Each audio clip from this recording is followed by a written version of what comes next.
वसई विरार महानगर पालिका का चुनाव इस बार नया इतिहास रचने जा रहे हैं। जहां एक तरफ स्थानीय पार्टी बहुजन विकास आघाड़ी मजबूती से बीजेपी के खिलाफ लड़ रही है, तो इस बार के चुनाव में एक नई पार्टी AIMIM का भी आगमन हो गया है, जिसे मुस्लिम परस्त पार्टी भी कहा जाता रहता है। पर पार्टी सभी धर्मों को साथ लेकर चलने का इरादा रखती है, जिसके प्रमुख असदुद्दीन ओवैसी है। इस बार के महानगर पालिका चुनाव में AIMIM पार्टी के आ जाने से मुकाबला और दिलचस्प हो गया है। जानकारों द्वारा आकलन भी किया जा रहा है AIMIM के आ जाने से मुस्लिम वोटों का बंटवारा होगा और बीजेपी को फायदा हो सकता है। इसलिए हमेशा इस पार्टी को बीजेपी का बी टीम होने का आरोप लगता रहता है। अब नामांकन प्रक्रिया के बाद प्रचार प्रसार सभी पार्टियां जोर शोर से शुरू कर दिया है। ऐसे में AIMIM पार्टी भी चुनावी रण में कूद चुकी है। वसई विरार महानगर पालिका चुनाव में लड़ रहे 9 उम्मीदवारों का हौसला बढ़ाने और चुनावी मोर्चा संभालने वसई विरार महानगर पालिका चुनाव के प्रभारी थाना जिलाध्यक्ष अमजद बरकाती चुनाव प्रचार शुरू करने के पूर्व प्रेस कॉन्फ्रेंस करते हुए सभी सवालों का बेबाकी से जवाब दिया। आइए सुनते हैं पूरी प्रेस वार्ता को। कैसे आप ये चुनाव जीतेंगे? उम्मीद हमारी ये कि हमने देखा कि वसई विरार नाला चौपारा मुस्लिम पॉकेट दलित पॉकेट जो है और इन लोगों की कुछ MIM यहाँ पर आके काम करके कहना खड़ा नहीं किया। यहाँ के लोगों ने यहाँ पर जाना समझा और जब MIM के काम करे तो बहुत दिनों से हमारे यहाँ के जिम्मेदार अमर पटेल साहब हैं और हमारे शाहिद भाई हैं, तो ये जिम्मेदारों ने देखा कि भाई MIM से बढ़कर यहाँ पे कोई दूसरा पक्ष अपने विकास कार्य में काम नहीं कर सकता। अगर ग्राउंड लेवल का काम आपको चाहिए तो इसके लिए सिर्फ मजलिस इत्तेहादुल मुस्लिमीन, इसका नाम AIMIM है, इसी के लिए आता है। और जो है स्ट्रेटजी की बात और काम करने का तरीका अभी जनता से इधर की आवाम जो साथ देगी इंशाल्लाह ताला, जो भी हमारे कैंडिडेट है यहाँ से जीत करके आएंगे तो इंशाल्लाह इसका जवाब आपको खुद ही मिल जाएगा। बड़ी बड़ी बातें करने के लिए बहुत होता है कि ये करें हम वो करें, लेकिन एज ए प्रैक्टिकल जो मजलिस इत्तेहादुल मुस्लिमीन करती है और जो एक एक कार्यकर्ता के अंदर जो इसमें जज्बा है, तो यहाँ पर हम कोई नहीं देखता कि हमारी पद क्या है, कौन कार्य करता है, सब एक समय मतलब मैं बोलने जाऊँ बड़ी बात तो एक ही शब्द में खड़े हो गए, महमूद राजा ना कोई बंदा रहा ना बंदा नवाज। तो यहाँ पर जिम्मेदार भी वही सबसे काम कर रहे हैं, कार्यकर्ता भी सबसे काम करते हैं और इनकी मेहनत देखते हुए हमारे महाराष्ट्र प्रदेश अध्यक्ष हमारे जनाब इम्तियाज जलील साहब ने ऑर्डर किया है कि यहाँ पर मजलिस लड़ना चाहिए। तो हमने बहुत सर्वे किया, आपको जैसा पहले भी बोला कि 50 से ज़्यादा हमारे पास में जो है इच्छुक उम्मीदवारी के लिए थे, लेकिन उसके बाद में फिर इधर सर्वे हुआ और ऑब्जर्व होने के बाद में जितने पॉकेट्स हमको जो मजबूत लगे जहाँ से कैंडिडेट कर सकते हैं हमारे कंटेस्ट और अच्छी तरह से यहाँ से इंशाल्लाह इलेक्शन जीत सकते हैं, उसी जगह पर हमने अपने कैंडिडेट यहाँ पर उतारे हैं। नहीं तो और पार्टियों की तरह हमको 100 उतारना है, 200 उतारना है, वो हम भी कर सकते थे। जितने पूरी की पूरी जो आपकी सीटें हैं इतने पूरे भी हम उतार सकते थे, उतने लोग भी थे हमारे पास, लेकिन हमको सिर्फ अपनी जीत पे ध्यान रखना है।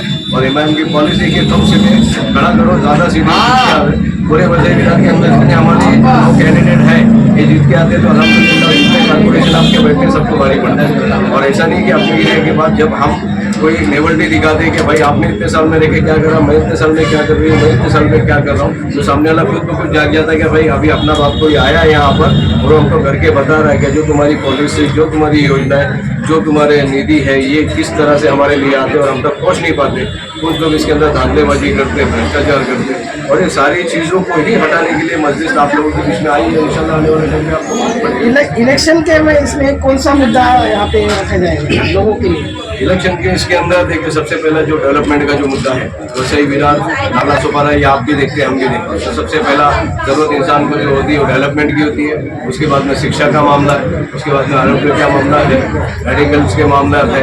और यहाँ पर इंशाअल्लाह ताला जैसे MIM कुछ अपना काम करती है तो यहाँ पर UPSC IPC की इंशाअल्लाह ताला हम क्लासेस वगैरह शुरू करेंगे। अल्हम्दुलिल्लाह ये भी हमारे इसमें रहेगा कि जो बच्चे वंचित हैं इतनी बड़ी पढ़ाई से, वही पढ़ाई की शिक्षण के ऊपर सबसे पहला हमारा मुद्दा रहेगा कि आदमी जब शिक्षण और अभ्यास और जब अभ्यास करेगा तो उसके बाद में उसको सामने वाले की अच्छी बुराई की समझ में आती है। तो ये सारी चीज़ें जो ये लोग बैठे हैं सत्ताधारी लोग सिर्फ अपने रोटी पे बोटी किसके जो काम चलाते हैं और इनको कोई बोलने वाला नहीं, तो कम से कम एक MIM तो है जो इनके लिए बोलती है। और फिर से यही कह रहा हूँ कि ये सभी जमात, सभी पिछड़े वर्ग की जमात है अल्हम्दुलिल्लाह। सिर्फ मजलिस इत्तेहादुल मुस्लिमीन होने से सिर्फ मुसलमानों की जमात नहीं है। हाँ ठीक है, मुस्लिम पार्टी है, सदर है अपनी जगह पे, लेकिन जो पॉलिसीज़ है और आपने देखा जो भी मुस्लिम शासनकाल उससे पहले जो भी चढ़ा वो हक पसंद इंसाफ पसंद की बात करी है और अल्हम्दुलिल्लाह लोगों तक डेवलपमेंट की और जो सच्ची सियासत जिसको बोलते हैं क्या लोगों का हक जो लोगों के घर तक पहुंचाना, वही मजलिस इत्तेहादुल मुस्लिमीन अपना झंडा लेके आप लोगों के बीच।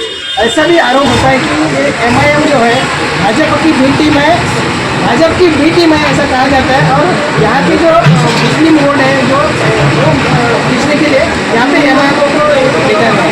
देखिए, जो शिक्षित लोग होते हैं, जो अभ्यासी लोग होते हैं, जो जानकार लोग होते हैं, उन्होंने अच्छी तरह समझा। आज हमारे पक्ष के अंदर अच्छे अच्छे barrister, doctor, engineer, educated teacher, principal सभी लोग हैं। ये जो हमारे वर्षों से जो लोग वोट लेते आए और हमारी वोटों को जिसने अपनी बात की जागीर समझा, क्या मुसलमानों को सिर्फ वोट देंगे, सिस्टम में हिस्सेदारी नहीं देंगे, तो सिर्फ ये वोट डालने के लिए पैदा हुई है ये कौम।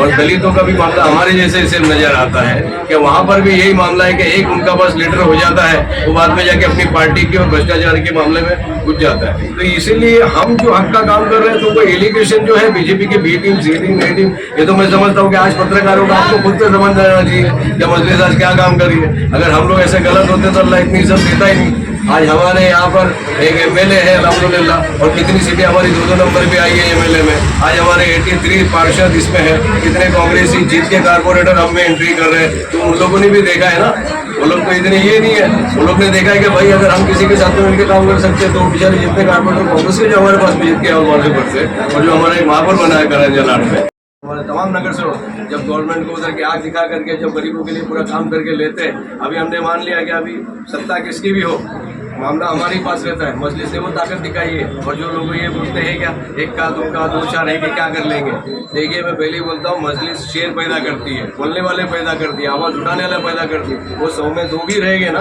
तो वो 98 का मुकाबला करेंगे। और दूसरी बात है, मजलिस अब जब निकली है, जब मजलिस को लगा कि हमको निकलना चाहिए अभी यहाँ पर, तो आपने देखा कि यूपी, बिहार और तमाम जगहों पर स्टेट, मतलब हिंदुस्तान के 11 स्टेटों के अंदर आज हम चल रहे हैं और लोग वहाँ पर वेलकम कर रहे हैं और मजलिस का साथ दे रहे हैं, तो हमको निकलना पड़ा।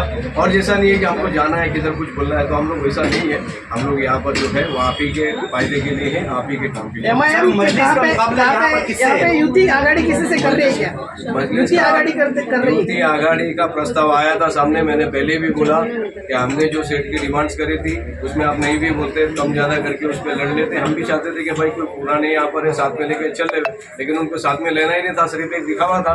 हमारे जिम्मेदारों ने मीटिंग की, सारी चीज़ें की। हुई थी आपकी कौन से पक्ष से हुई? जितेंद्र ठाकुर से, हमारे जनाब महाराष्ट्र जॉइंट सेक्रेटरी साहब पडन साहब, हमारे अम्मा साहब, शाहिद भाई, तमाम लोग मीटिंग के अंदर बैठे थे। अगर आपको देना होता तो 1 to 1 टेबल बात होती कि आप इतने नहीं इतने ले लो, आप 2 ले लो, 5 ले लो, आपने कुछ प्रस्ताव ही नहीं किया। कांग्रेस से भी हुई थी ना? नहीं, अब उसमें देखिए, हमने अगर कांग्रेस को करना होता तो भाई साथ में ले। कांग्रेस किसके ऊपर चलती? सिर्फ मुसलमानों के ऊपर चलती है कांग्रेस। पवार के अगर इस पे चलती, सिर्फ मुसलमानों पे चलती है। हम मुसलमानों ने कभी देखा ही नहीं कि आपने लिए एक प्लेटफॉर्म कोई मजबूत ऐसा कभी खामे में देखे। तो मजलिस ने हमको ये खाब भी बताया और हकीकत भी करके बताई। नहीं तो इन लोगों ने सिर्फ इतने सालों में हमारा वोट लिया, क़यादत को कबूल नहीं किया। अगर आज देखने जाए तो सारे जो कानून बनते हैं, ये कानून में सबसे ज़्यादा मुसलमान अंदर और बाहर का है, ये हमने देखा है। जो हमारे लिए जो मामला होते हैं शिक्षा, एजुकेशन के अंदर क्या होता है, वक़्फ़ के तमाम ज़माने ज़मीनें जो इनके ताबे में है, अगर हम छुड़ाने की बात करते हैं तो लैंड जात बता के बात करके टाल देते। क्यों? क्योंकि सक्षम प्रतिनिधि और मजबूत लीडर नहीं हमारे बीच में, इसके लिए हमारे मामला होते हैं। तो इसलिए मुझे लगता है कि मजलिस को हर जगह जाना चाहिए और अपना परफॉर्म करके अपनी ताकत बता करके अपना जो हक है लोगों के लिए लाना है। वसई विरार में मजलिस इत्तेहादुल मुस्लिमीन का मुकाबला किससे है? अभी आगे जो सत्ताधारी पार्टी है, जो यूनिटी बना के लड़ रही है, उनसे। महाराष्ट्र में एक बार फिर हिजाब का मुद्दा गरमाया हुआ है सर। बीजेपी से तो देखो, बीजेपी से तो हमारा कड़ा मुकाबला रहेगा और कभी ना इंशाअल्लाह ताला कभी युति थी ना युति कभी होंगी। अगर कुछ लोग हैं जो अपने आप को फर्जी सेकुलर बताते हैं तो आओ हमारे साथ में, तो बताते कि असली सेकुलर कौन है। तो हमारे शायद आप भी जरा सुधरने का कोशिश करेंगे कि नहीं भाई आप मेरे साथ में कोई आप ऐसे शिक्षित लोग हैं जिसका नाम बैरिस्टर असदुद्दीन ओवैसी है। और हम कार्यकर्ता जो इधर बात कर रहे हैं पूरे प्रोटोकॉल, डिसिप्लिन और गाइडलाइन में जो हमारे सदर से हमको मिलती है, जो हमारे इतने जीवन साफ बताइएगा कि MIM को मुस्लिम क्यों वोट दे? क्योंकि पिछले 35 सालों से मुस्लिम जो है बहुजन विकास आघाड़ी के साथ में, तो आपको वोट किस एजेंडे के हिसाब से दिया जाएगा? ऐसे तो बहुत सालों से मुसलमान कांग्रेस को क्यों वोट दे, ऐसे तो बहुत सालों से NCP को क्यों वोट दे, ऐसा तो बहुत सालों से मुसलमान समाजवादी को क्यों वोट दे। तो अभी सब लोगों ने देख लिया कि ये सारे फर्जी सेकुलर है। अगर सेकुलर और अगर सारे मुद्दों पे बात करने वाली है तो MIM है, इसलिए MIM को